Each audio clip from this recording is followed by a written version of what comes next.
3 months after their return from the classified mission, life at Fort Benning had settled back into its normal rhythm. Marcus continued his work maintaining equipment, but now the younger Rangers treated him with a different kind of respect. Word had somehow spread that the quiet contractor was more than he appeared, though the specific details remained unknown to most. Morrison had been promoted to staff sergeant and assigned to train new recruits in advanced marksmanship techniques. He never spoke directly about the mission they'd completed together, but his teaching methods had been transformed by the experience. Instead of focusing solely on natural talent and basic techniques, he emphasized the scientific principles underlying long-range accuracy. During one training session, a cocky young ranger named Bradley was struggling with shots at 600 meters. His frustration was growing as environmental conditions challenged his usual shooting approach.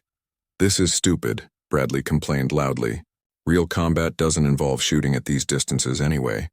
When would anyone ever need to make a shot beyond 800 meters? Morrison glanced toward the equipment shed where Marcus was working, then back at the struggling soldier. "You'd be surprised," Morrison said quietly. "Sometimes the impossible shot is the only option available." "Come on, Sergeant," Bradley persisted. "What's the longest confirmed sniper kill in history? Maybe 400 meters? Nobody's making shots beyond that range in real combat." Several other Rangers gathered around, interested in the discussion. Morrison found himself in an awkward position. He knew the truth about extreme range shooting capabilities, but he couldn't reveal classified information. "The longest shots don't always make it into the history books," Morrison said carefully. "Some operations remain classified for operational security reasons." "That's convenient," Bradley said with a smirk. "Every time someone claims impossible shooting performance, it's always classified or unverifiable." Marcus had been listening from the equipment shed, and he could see Morrison struggling with how to respond. The young staff sergeant was trying to teach important lessons about marksmanship without violating security protocols. Walking over to the group, Marcus set down his tools and looked at Bradley. "Son, what's your best confirmed hit?" Bradley puffed up with pride. 850 meters, Taliban fighter, perfect conditions. Clean kill with one shot." "That's good shooting," Marcus acknowledged genuinely. "But let me ask you something. If your buddy's life depended on you making a shot at 2,500 meters, would you take it?" "Of course," Bradley replied without hesitation. "What about 2,000 meters?" Bradley hesitated slightly. "If I had to, yeah. 3,000 meters?" Now Bradley looked uncertain. "That's getting pretty far. I mean, I'd try, but what about 8,700 meters?" The group fell silent. That distance was so far beyond normal shooting ranges that it seemed almost theoretical. "That's impossible," Bradley said finally. "Nobody could make a shot at that distance. The bullet would be in the air for like 10 seconds. You couldn't even see the target clearly enough to aim." Marcus nodded slowly. "You're right that it would be extremely difficult. Bullet flight time would be over 10 seconds. Environmental factors would be critical. Target acquisition would be challenging." "So you agree it's impossible?" Bradley said triumphantly. "I agree it's extremely difficult," Marcus corrected. "But impossible is a strong word. With the right equipment, perfect environmental conditions, extensive preparation, and exceptional skill, such a shot might be theoretically possible." Morrison watched this exchange with fascination. Marcus was providing education without revealing classified information, teaching the young Rangers to think beyond their current limitations. "But who would even try a shot like that?" Bradley asked. "It would be pure luck if it worked." "Luck is what happens when preparation meets opportunity," Marcus replied. "A shooter attempting such a distance would need to understand ballistics at a level most people never encounter. Wind patterns, atmospheric pressure, temperature gradients, even the rotation of the Earth become factors at extreme ranges." The Rangers listened with growing interest as Marcus described the theoretical challenges of ultra-long-range shooting. He spoke about mathematical calculations, environmental reading, and equipment capabilities without ever claiming personal experience. "The mental pressure would be enormous," Marcus continued, "knowing that everything depends on a single shot, with no opportunity for correction or follow-up. Most people couldn't handle that kind of responsibility." Bradley was beginning to look less confident. "Have you ever shot at distances like that?" Marcus smiled slightly. "I've done some long-range shooting in my time. Nothing as extreme as we're discussing, but enough to understand how challenging it becomes as distances increase. Over the following weeks, Marcus noticed a change in the Rangers' training attitudes. His theoretical discussion had sparked curiosity about extreme-range marksmanship, and several soldiers began studying advanced ballistics in their spare time. Morrison incorporated more scientific education into his instruction, and the overall quality of marksmanship improved throughout the unit. Colonel Harrison visited Fort Benning regularly, and Marcus could tell from their brief conversations that the success of their classified mission had generated significant interest in military circles. Plans were being developed for additional extreme-range capabilities, and Marcus's expertise was increasingly valued. During one of Harrison's visits, he approached Marcus privately. "There's been discussion about establishing a specialized training program for extreme-range marksmanship. We'd like you to consider heading up the instruction." Marcus thought about the offer carefully. That would mean coming back on active duty. Not necessarily. We could structure it as an advanced contractor position with significant autonomy. You'd be training the next generation of precision marksmen for situations that hopefully will never arise. The proposition was tempting. Marcus had discovered that he missed the intellectual challenge of advanced marksmanship, and his recent mission had proven that his skills remained sharp despite years of retirement. "I'd want Morrison as my assistant instructor," Marcus said finally. "He's got the right combination of technical knowledge and teaching ability." "Already considered," Harrison replied. His promotion and training assignment were partly designed to prepare him for such a role. 6 months later, Fort Benning quietly established the Advanced Precision Marksmanship Program. Marcus Thompson was listed as the senior civilian instructor, though his background remained officially classified. Staff Sergeant Morrison served as military liaison and assistant instructor.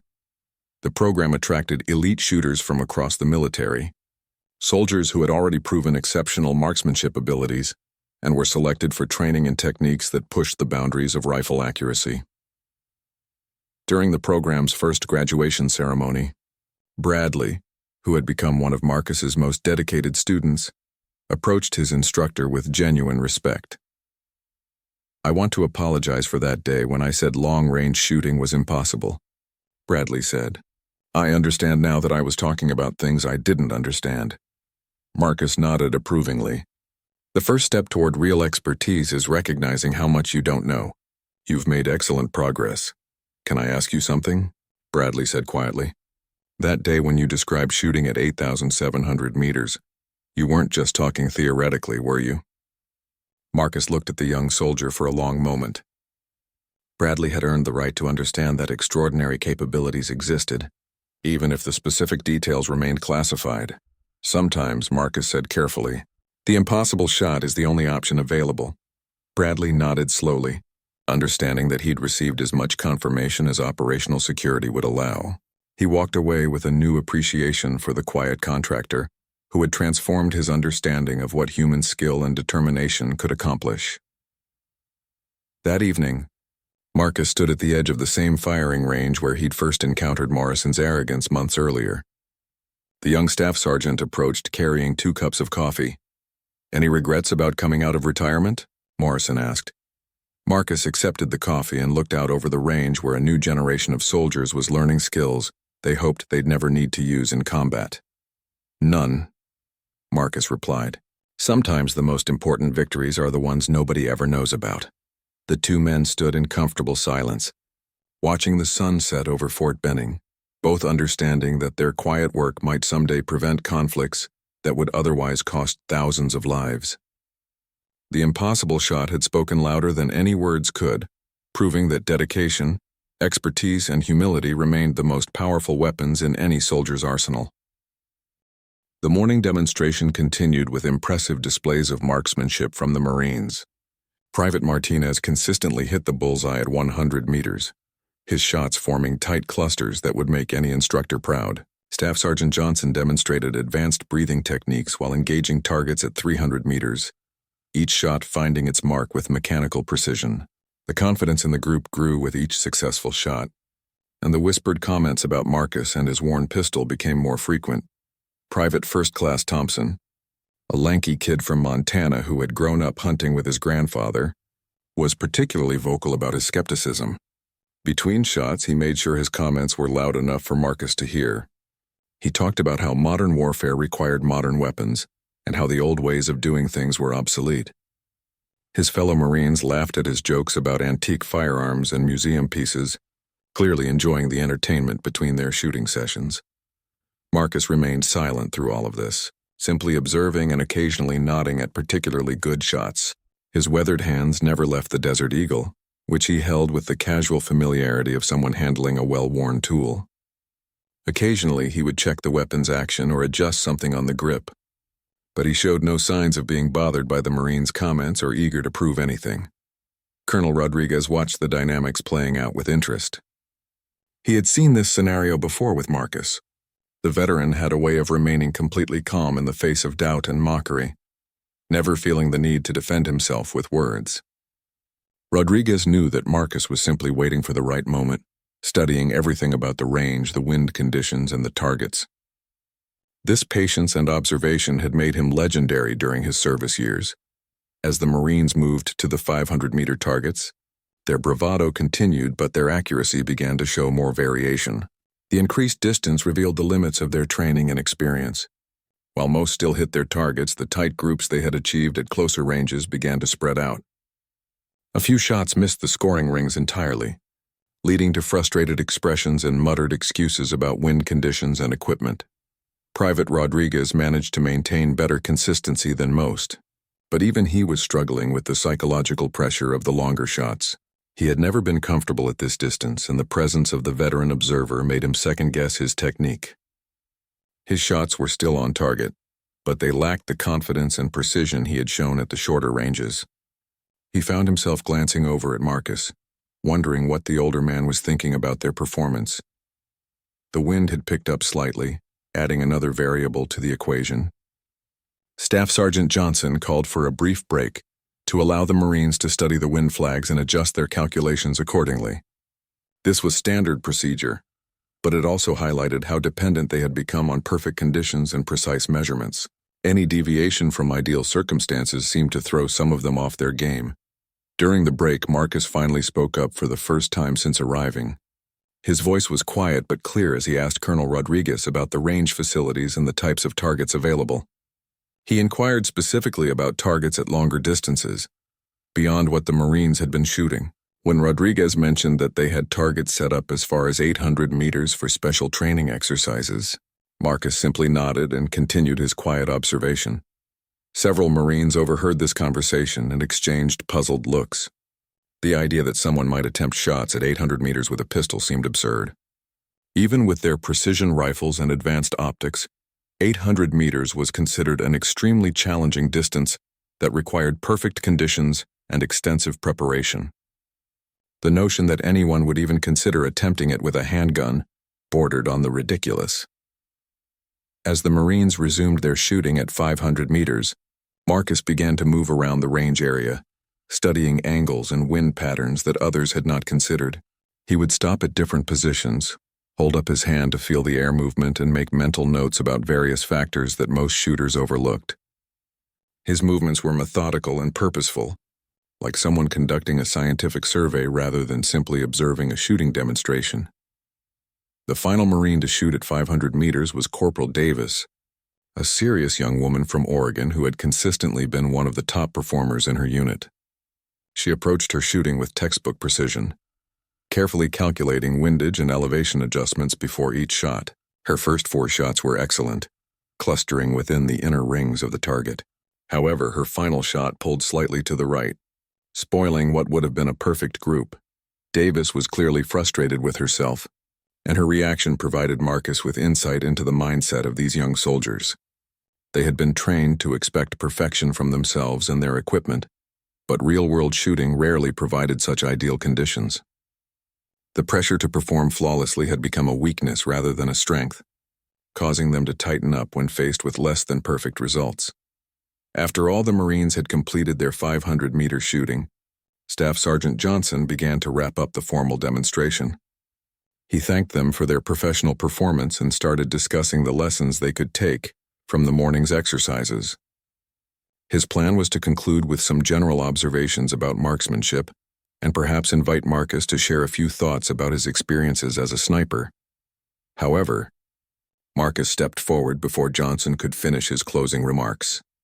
In his quiet voice, he asked if it would be possible to set up some targets at longer distances. He specifically mentioned 600, 700, and 800 meters, explaining that he would like to demonstrate a few techniques that might be useful for the Marines to consider. His request was polite but confident, delivered in a way that made it clear he was not asking permission but simply confirming the logistics. Colonel Rodriguez immediately agreed to the request. Though he could see the confusion and skepticism on the faces of the Marines, Staff Sergeant Johnson looked uncertain, clearly worried about what might happen if the veteran failed to perform well at such extreme distances with his unusual weapon choice. The last thing anyone wanted was for a respected veteran to embarrass himself in front of young Marines who were already questioning his methods. The Marines helped set up additional targets at the requested distances. Their conversations now focused entirely on speculation about what Marcus might be planning. Some wondered if he had a different weapon hidden in his case, perhaps a proper rifle that he had not yet revealed. Others suggested that he might simply be planning to demonstrate shooting stances or breathing techniques without actually firing any shots. None of them seriously believed that anyone would attempt precision shooting at such distances with a Desert Eagle pistol. The afternoon sun cast long shadows across the shooting range as the Marines finished setting up targets at the extended distances Marcus had requested. The 800-meter target seemed impossibly small from the firing line, barely visible even through the high-powered spotting scopes they used for observation. Most of the Marines had never even attempted shots at such distances with their precision rifles, let alone witnessed anyone try it with a handgun. Private Martinez was among the most vocal skeptics as they prepared the range. He had grown up in Los Angeles and considered himself street smart and practical. The idea that some old guy with a beat-up pistol could outshoot modern Marines with state-of-the-art equipment struck him as completely absurd. He made jokes about Hollywood movies and trick shooting, suggesting that Marcus was probably planning some kind of show, rather than serious marksmanship demonstration. Staff Sergeant Johnson found himself in an uncomfortable position. As the senior enlisted man present, he was responsible for maintaining discipline and respect, but he was also genuinely concerned about the situation. If Marcus failed spectacularly, it could undermine the respect these young Marines should have for veterans and their experience. On the other hand, if he tried to discourage the demonstration, he might be seen as disrespectful to a combat veteran who had served with distinction. Marcus spent the time during setup walking the range again, this time paying attention to details that others could not even see. He studied the way heat waves rose from different sections of ground, noted how the wind flags at various distances showed different patterns, and observed the angle of the sun and how it affected visibility. His preparation was so thorough that it began to make some of the Marines uncomfortable, as they realized they had never put this level of thought into their own shooting. Colonel Rodriguez knew exactly what Marcus was doing. During their deployments together, he had watched the sniper prepare for difficult shots with the same methodical approach. Marcus never relied on luck or hoped for the best. Every shot was the result of careful calculation and years of experience reading conditions that most people never noticed. Rodriguez had seen him make impossible shots in Afghanistan, but even he was curious about what the man could accomplish with his old pistol at these distances. When the targets were finally ready, Marcus approached the firing line for the first time that day. He set his Desert Eagle on the shooting bench and began what appeared to be a ritual of preparation. First, he removed several items from his pocket: a small notebook, a worn calculator, and a device that measured wind speed and direction. The Marines watched with growing interest as he began making calculations and notes, treating the shooting like a mathematical problem rather than a test of marksmanship. Private Rodriguez found himself drawn into Marcus's preparation process despite his initial skepticism. As someone who had always approached shooting as an instinctive skill, he was fascinated by the scientific method Marcus was applying. The veteran was calculating bullet drop, wind drift, and atmospheric conditions with a precision that most of the Marines had never considered necessary. It was becoming clear that Marcus approached shooting as an exact science rather than an art. The first target Marcus selected was at 600 meters, a distance that the Marines considered extremely challenging, even with their precision rifles. He spent several minutes studying the target through a spotting scope, making notes about wind conditions and light angles. His movements were unhurried and deliberate, showing none of the nervousness or eagerness to prove himself that the Marines had expected from someone facing such skepticism. When Marcus finally picked up the Desert Eagle, his entire demeanor changed. The casual, almost grandfatherly figure they had been observing transformed into something else entirely. His stance was rock solid, his breathing controlled and measured. The weapon that had looked clumsy and inappropriate in the case now seemed to fit his hands perfectly, as if it had been custom-made for him specifically. The Marines fell silent as Marcus took his position.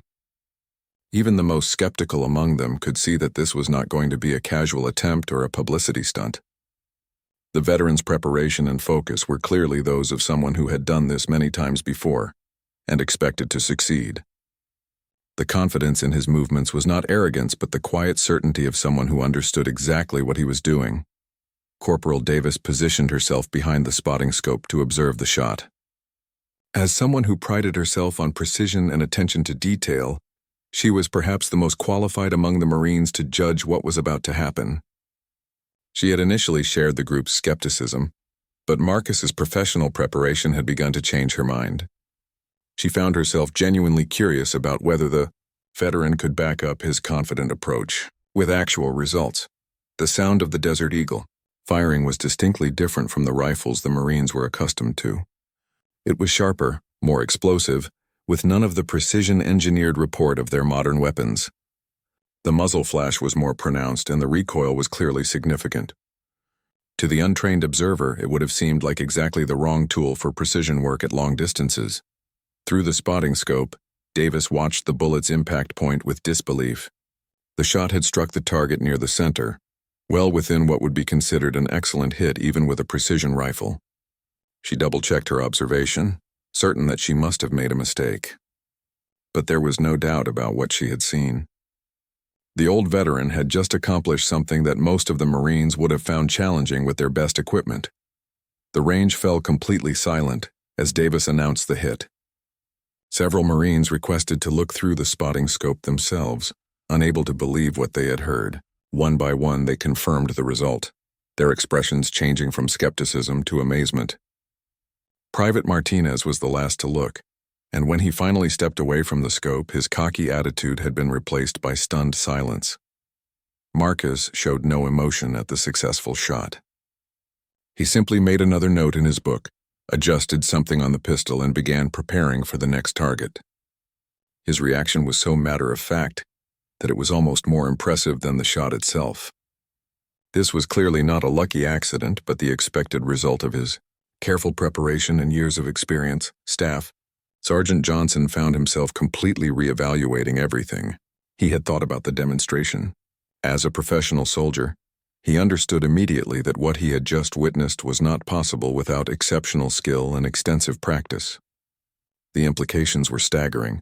Not only was Marcus far more capable than anyone had imagined, but he had been quietly enduring their mockery while knowing exactly what he could accomplish. The atmosphere on the range had shifted completely after Marcus's successful 600-meter shot. The easy confidence and casual jokes of the morning had been replaced by an intense focus as every Marine tried to understand what they had just witnessed. Private Thompson, who had been the most vocal about modern weapons being superior, found himself studying Marcus's every movement, trying to learn something from the veteran's technique. Marcus moved to the 700-meter target without any fanfare or acknowledgement of the Marines' changed attitudes. If anything, he seemed more focused now, spending even more time on his calculations and observations.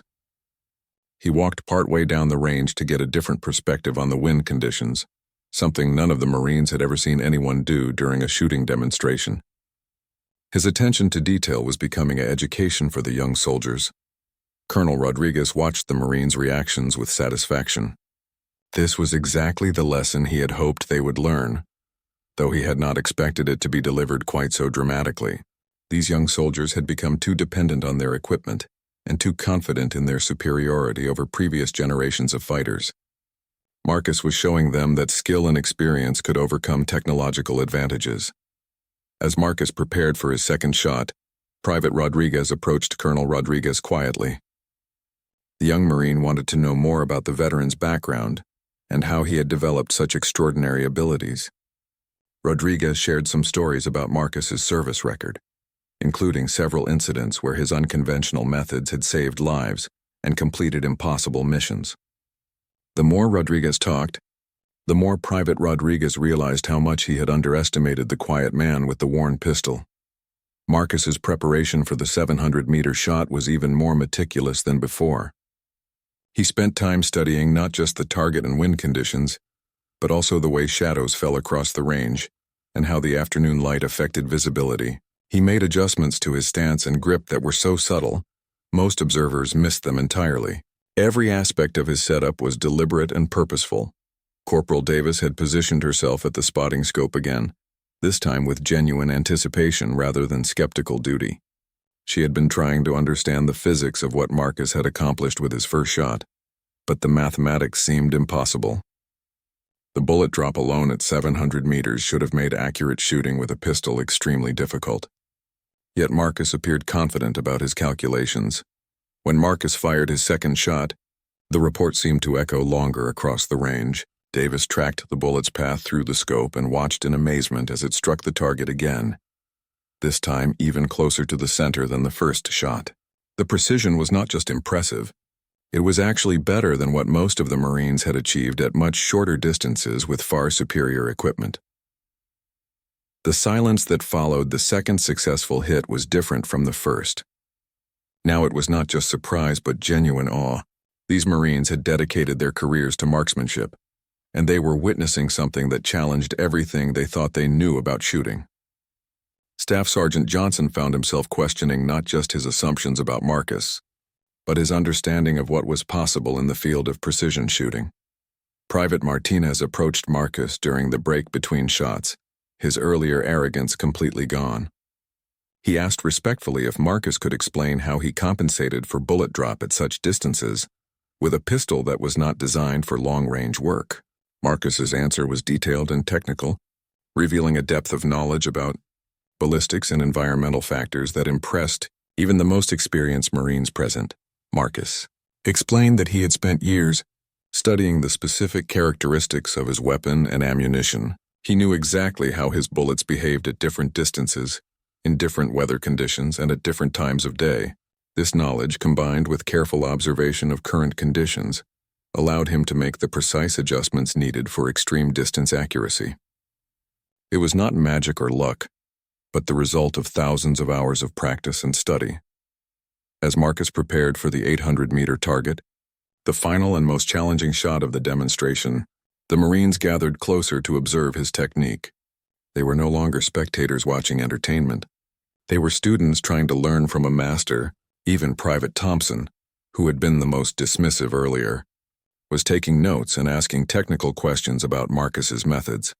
The 800-meter target was barely visible, even through high-powered optics. At this distance, factors like atmospheric pressure and humidity became significant variables that most shooters never considered. Marcus spent almost 20 minutes on his final preparations, rechecking every calculation and observation multiple times. The Marines watched in fascination as he applied a level of scientific rigor to shooting that none of them had ever encountered. Colonel Rodriguez knew that this final shot would be the most difficult. Even during their combat deployments, he had rarely seen Marcus attempt shots at this distance with the Desert Eagle. The pistol was being pushed far beyond its intended capabilities, and success would require not just skill, but also a degree of luck that even the most experienced shooters could not completely control. The wind conditions had changed slightly during the afternoon, and Marcus spent considerable time studying the new patterns. He walked to different positions on the range, held up strips of paper to observe air movement, and made new calculations based on the updated conditions. His thoroughness was becoming a clinic in professional marksmanship that the Marines would remember for years.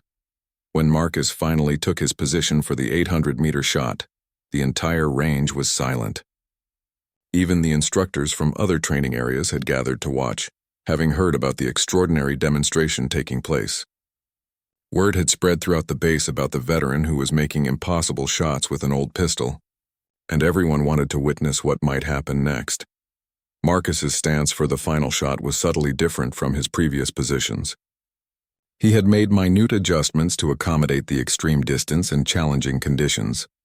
His breathing pattern was deeper and more controlled, and he spent longer than usual acquiring his sight picture. Every detail of his preparation suggested that he understood exactly how difficult this shot would be. The Desert Eagle's report seemed to hang in the air longer than before as Marcus fired his final shot. Every eye on the range was focused on the distant target, waiting to see if the impossible could happen one more time. The silence stretched as observers strained to see the result, knowing they were witnessing something that would be discussed and debated for years to come. The tension on the range was overwhelming as Corporal Davis peered through the spotting scope, searching for any sign of impact on the 800-meter target. The seconds stretched like hours while everyone waited for her assessment. When she finally spoke, her voice was barely above a whisper, filled with disbelief. The shot had not just hit the target, it had struck dead center, creating what would have been considered an exceptional hit, even with the most advanced sniper rifle available. The silence that followed Davis's announcement was profound. None of the Marines spoke, moved, or even seemed to breathe. They were witnessing something that challenged their understanding of what was possible in marksmanship. Private Martinez stood with his mouth open, all traces of his earlier cockiness completely erased. Staff Sergeant Johnson looked like he was trying to solve a mathematical equation that did not add up. Marcus set down the Desert Eagle with the same casual attitude he had shown all day. He made a final note in his book, packed away his measurement tools, and began cleaning his weapon with methodical care. His demeanor suggested that what had just happened was routine, even though everyone present knew they had witnessed something extraordinary. The contrast between his calm reaction and their amazement was almost as impressive as the shooting itself. Colonel Rodriguez was the first to break the silence, beginning to applaud slowly. The sound seemed to wake the Marines from their trance, and they joined in with enthusiastic applause that echoed across the range.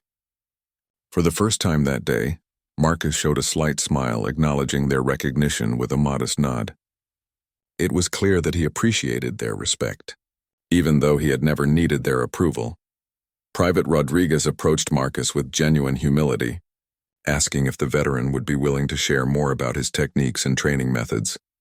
The young Marine explained that he had grown up thinking he understood marksmanship, but the demonstration had shown him how much he still had to learn. Marcus agreed to spend some time explaining his approach, and soon all the Marines had gathered around, him like students around a master teacher. Marcus began by explaining that exceptional marksmanship was not about the weapon, but about understanding the science behind shooting. He talked about how he had spent years studying ballistics, meteorology, and physics to understand every factor that could affect a bullet's flight. The Desert Eagle had become his preferred weapon, not because it was the best tool for the job, but because he had invested the time to master its specific characteristics completely. He shared stories about his early training, when he had struggled with conventional methods and equipment. Other snipers had laughed at his unconventional approaches and criticized his choice to focus on the pistol rather than traditional sniper rifles. But Marcus had persisted, believing that true mastery came from understanding principles rather than relying on equipment. His success in combat had eventually proven his methods, but it had taken years of dedication and practice. The Marines listened with rapt attention as Marcus described some of his combat experiences. He talked about situations where his unconventional weapon choice had actually been an advantage, allowing him to remain mobile and concealed when traditional sniper setups would have been impossible. He had saved lives and completed missions that others considered impossible, all because he had chosen to master a tool that everyone else dismissed. Staff Sergeant Johnson asked about training methods that could help Marines develop similar skills. Marcus emphasized the importance of understanding rather than memorizing. He explained that most shooters learned to repeat successful techniques without understanding why they worked. True expertise came from understanding the underlying principles well enough to adapt to any situation or equipment. Marcus demonstrated his method for reading wind conditions, teaching the Marines to observe subtle signs that most people missed completely. He showed them how to use natural indicators like grass movement, dust patterns, and even the behavior of insects to understand air currents at different distances. These techniques required no special equipment, just careful observation and understanding of how wind affects bullet flight.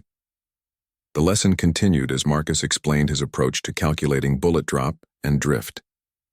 Unlike the standardized charts most Marines used, his method involved understanding the specific characteristics of his ammunition and weapon combination. He had fired thousands of rounds under different conditions, carefully recording the results to build a personal database of ballistic information that was more accurate than any manual. Private Thompson, who had been the most skeptical earlier, was now asking the most detailed technical questions. He wanted to understand how Marcus had developed his calculation methods and whether similar techniques could be applied to other weapons. Marcus patiently explained that the principles were universal, but each weapon required individual study and practice to master completely.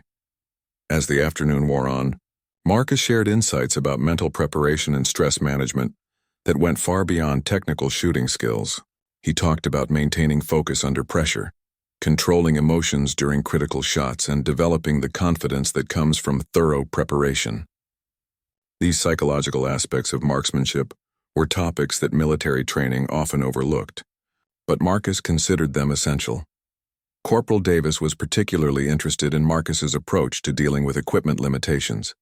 She asked how someone could maintain accuracy when using tools that were not designed for the task at hand. Marcus explained that limitations often forced innovation and creativity that made a shooter better overall.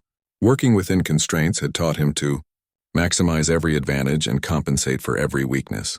The conversation gradually shifted from technical details to broader lessons about military service and professional development. Marcus talked about the importance of never stop learning, even when others questioned your methods or criticized your choices. He emphasized that true expertise came from personal dedication rather than following conventional wisdom, and that innovation often required accepting criticism from those who did not understand. As the day drew to a close, Colonel Rodriguez announced that Marcus would be returning the following week to conduct an extended training session for interested Marines. The response was immediate and enthusiastic, with every Marine present volunteering to participate. They had learned more about marksmanship in one afternoon than in months of conventional training, and they were eager to continue their education. Marcus packed his equipment with the same careful attention he had shown throughout the day.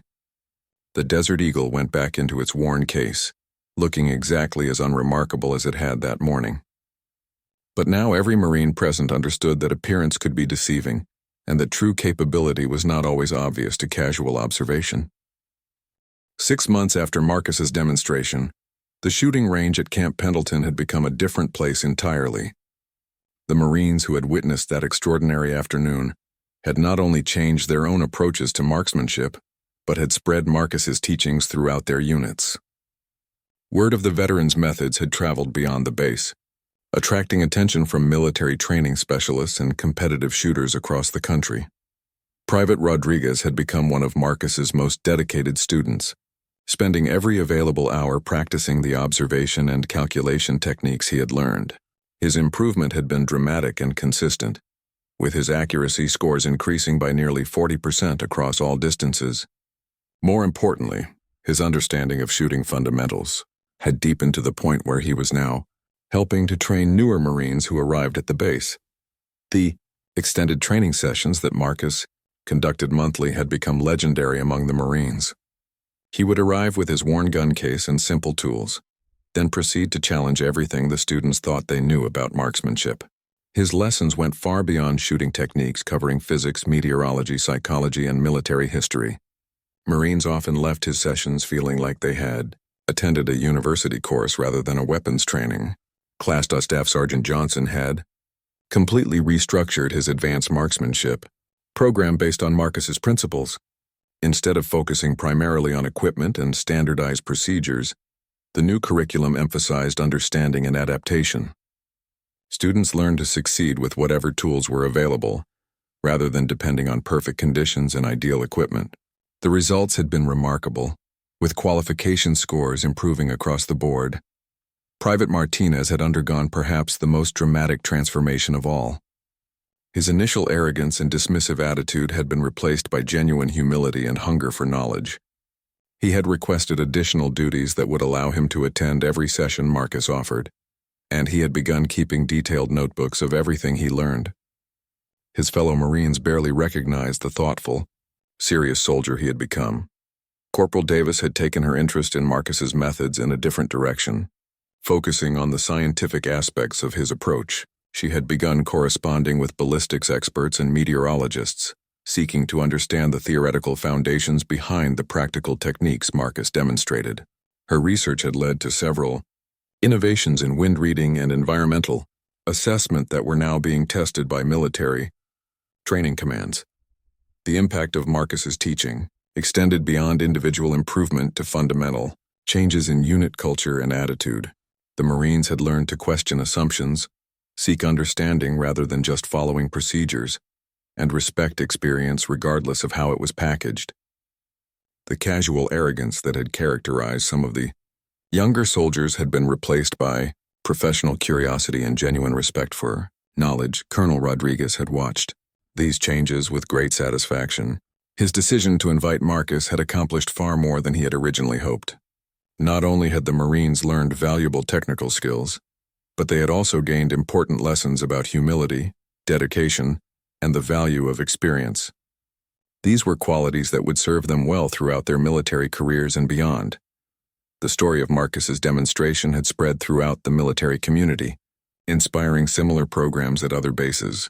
Veterans with unconventional expertise were being invited to share their knowledge with younger soldiers, creating valuable connections between different generations of military service. The program had proven that wisdom and experience could not be replaced by technology and formal training alone. Marcus continued his monthly visits to Camp Pendleton, each session revealing new aspects of his knowledge and experience. He had begun bringing other veterans with specialized skills, creating an informal network of instructors who shared unconventional but effective approaches to military challenges. The Marines learned everything, from urban combat techniques developed in Iraq to survival methods perfected in the mountains of Afghanistan. The transformation in the Marines.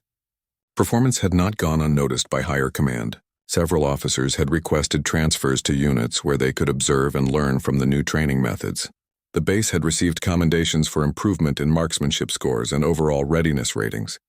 What had started as a simple demonstration had evolved into a model program that other military installations were studying and attempting to replicate. Private Thompson had perhaps learned the most important lesson of all. He had discovered that true expertise often came in unexpected packages, and that dismissing someone based on appearance or equipment was a costly mistake. His experience with Marcus had taught him to listen carefully to anyone with real experience, regardless of how conventional or unconventional their methods might appear. This lesson had already served him well in other areas of his military training. The Desert Eagle that had seemed so inappropriate that first morning had become a symbol of the program's core message. Marcus still brought it to every session, and it still looked just as worn and unremarkable as ever. But now every Marine who saw it understood that it represented years of dedication, thousands of hours of practice, and a level of expertise that could not be bought or borrowed. It had become a reminder that true capability was built through commitment rather than acquired through technology. As Marcus packed his equipment after his final official session of the year, he reflected on how much the Marines had grown and changed. They had learned not just technical skills but important life lessons about respect, humility, and the value of continuous learning. More importantly, they had developed the kind of professional attitude and dedication that would serve them well in whatever challenges they might face in their military careers. The young Marines who had laughed at his worn pistol that first day now understood that they had been witnessing something extraordinary from the very beginning. They had learned that expertise often hides behind modest appearances, that unconventional methods can produce exceptional results, and that true masters of their craft never stop learning and improving. These lessons would stay with them long after their military service ended. Staff Sergeant Johnson approached Marcus as he prepared to leave, expressing gratitude for everything the veteran had taught them. He mentioned that several of the Marines had already been selected for advanced training programs based on their improved performance. and that the techniques they had learned were being shared throughout the military community. Marcus's quiet influence was spreading far beyond what anyone had originally imagined. Colonel Rodriguez walked Marcus to his vehicle, thanking him once again for his contribution to the Marines' development. They discussed plans for the following year's training schedule and the possibility of expanding the program to include other military units. What had begun as a favor to an old friend had grown into something much more significant, creating lasting improvements in military training and readiness. As Marcus drove away from Camp Pendleton that evening, he carried with him the satisfaction of having passed on knowledge and experience to a new generation of warriors. The Desert Eagle in the case beside him had served its purpose once again, not as a weapon but as a teacher. It had shown those young Marines that true expertise came from dedication, understanding, and the willingness to look beyond surface appearances to find the deeper truths that separated good soldiers from exceptional ones. The story of that remarkable afternoon would be told and retold among Marines for years to come, becoming part of the base's informal history and tradition. But more importantly, the lessons Marcus had taught would continue to influence military training and thinking long after the details of individual shots were forgotten. He had given those Marines something more valuable than marksmanship skills. He had given them a new understanding of what it meant to be truly professional soldiers.